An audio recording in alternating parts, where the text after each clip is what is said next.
Welcome to The Explainer. Today we are digging into a really fascinating development in international finance, the new rupee-denominated bonds from the BRICS-backed New Development Bank.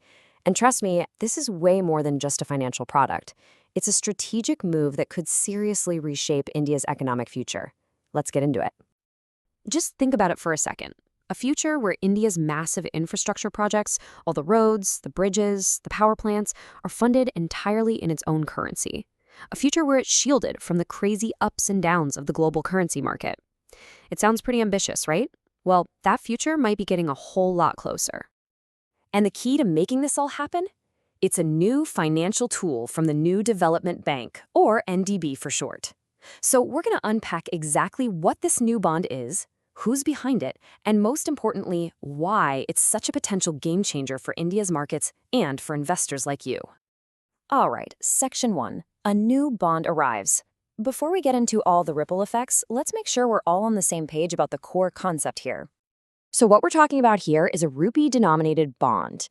And the idea behind it is actually super simple. Think of it just like an IOU. The NDB borrows money, but, and this is the important part, instead of using US dollars, it borrows and repays the entire loan in Indian rupees. Now, this simple switch is a huge deal because it totally removes the risk of currency fluctuations. If a company owes money in dollars and the rupee weakens, that debt suddenly gets way more expensive. This new bond, it just eliminates that headache completely. Okay, so who exactly is the organization issuing this big IOU? Well, that would be the New Development Bank, the NDB. The NDB was founded back in 2015 by the BRICS nations, Brazil, Russia, India, China, and South Africa. It was set up as an alternative to institutions like the World Bank, and their main job is to fund big infrastructure projects in member countries. Now, a key part of their game plan has always been issuing bonds in local currencies.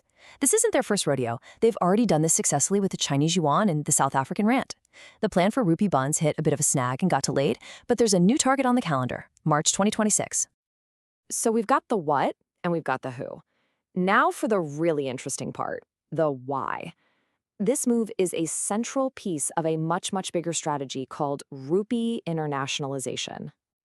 This number right here, this is the key, 30%. As part of its big 5-year strategy, the NDB has a goal to provide 30% of its total financing in the local currencies of its member countries. So this rupee bond, it's a massive step towards hitting that really important target.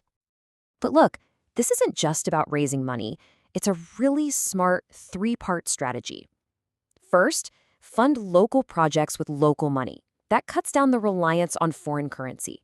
Second, boost the rupee's global profile. That's the rupee internationalization part.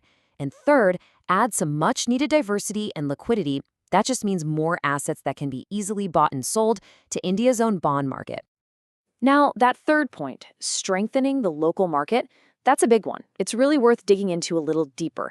What's the actual, tangible impact these bonds could have on India's economy?